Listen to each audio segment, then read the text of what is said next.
رسول کریم صلی اللہ علیہ وسلم نے فرمایا عائشہ یہ وہ آیا ہے جو کسی کے پاس جانے کے لیے کبھی اجازت نہیں مانگتا، وہ ملک الموت صرف میرے پاس آنے کے لیے وہ اجازت مانگ رہا ہے، اور آج کے بعد پھر کسی کے پاس جانے کے لیے اجازت نہیں مانگے گا۔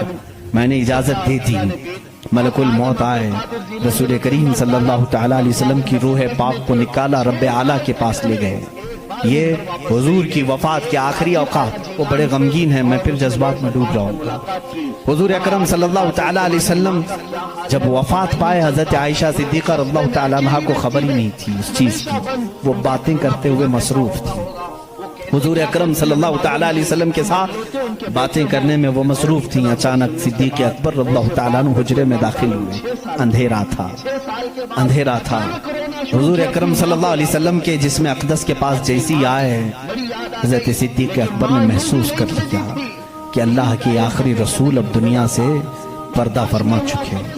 آپ اپنے آنسوؤں کو ضبط نہ کر سکے، آپ نے انا للہ پڑھا اور سیدھے میرے آقا کے ماتھے کو بوسہ دیا، اور اس کے بعد روتی ہوئی آنکھوں سے صدیق اکبر نے کہا واللہ لن یجمع الموتین، اللہ کی قسم اب اللہ تعالیٰ دوسری موت کبھی آپ پر نہیں لائے گا۔ ایک موت آنی تھی وہ آ گئی، اے رسول اب دوسری موت کبھی نہیں آئے گی۔ حضرت عائشہ نے یہ سن کر کے فوراً استعجاب کا اظہار کیا۔ وہ کہتی ہیں اس وقت تک انہیں احساس نہیں ہوتا کہ یہ آقا رسول کریم صلی اللہ تعالی علیہ وسلم دنیا سے پردہ کر چکے ہیں۔ حضرت عائشہ کو انہوں نے اٹھایا، میرے آقا صلی اللہ تعالی علیہ وسلم کے جسم ناز کو جب انہوں نے سلایا، جانتے ہو یہ وہ رات تھی۔ حضرت عائشہ کہتی ہیں میرے حجرے میں حضور کا یہ آخری دن تھا، لیکن سوئے اتفاق کہ اس رات میرے گھر میں چراغ جلانے کے لیے تیل بھی نہیں تھا۔ یہ روایت مشہور ہے۔